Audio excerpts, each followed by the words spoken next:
ഈ വരുന്ന 20-ന് എന്റെ ബർത്ത്ഡേ വരെയാണ്. എന്തായാലും ഇപ്രാവശ്യം ആഘോഷിക്കണം. നമ്മുടെ ടീമിലെ ആൻഡ്രിയ, കുമാരി, നിമ്മി, റീമ ഇവരെയൊക്കെ വിളിക്കണം. അതൊക്കെ ശരി. ഇവരെ മാത്രം വിളിച്ചാൽ എങ്ങനെയാ? ചേച്ചി വാട്സ്ആപ്പ് സ്റ്റാറ്റസ് കാണുന്ന എത്ര പേരുണ്ട്?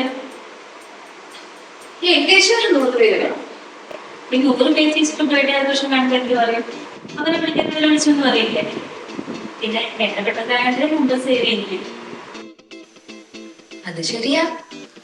അതും പോരാതെ ഈ കൂട്ടത്തിൽ സ്വന്തക്കാരും ഉണ്ടാവും. ഈ വാട്സപ്പ് നമ്പർ മാത്രമുള്ളവരെങ്ങനെ വിളിക്കും? അവരുടെ കുടുംബക്കാരെ വിളിക്കണ്ടേ? ഞാനൊരു 1000 രൂപ ചെലവ് കരുതിയത്, ഇതിപ്പം 10,000 കഴിയും. എങ്ങനെ ആഘോഷിക്കും? അയ്യോ, ബർത്ത്ഡേ പാർട്ടി വേണ്ടേ? അതാ പറഞ്ഞ ആരും അറിയണ്ടാന്ന്. ചേച്ചി ബർത്ത്ഡേ എന്താന്ന് പറഞ്ഞേ? ഈ വരുന്ന 20-ന്. എന്താ? ഞാനൊരു ഗിഫ്റ്റ് കരുതുന്നുണ്ട്. കൂടാതെ സ്റ്റാറ്റസ് അയക്കാൻ ഒരു പാട്ട് സെറ്റാക്കണം. അയ്യോ, ബർത്ത്ഡേ വേണ്ട, ബർത്ത്ഡേ ഗിഫ്റ്റും വേണ്ട.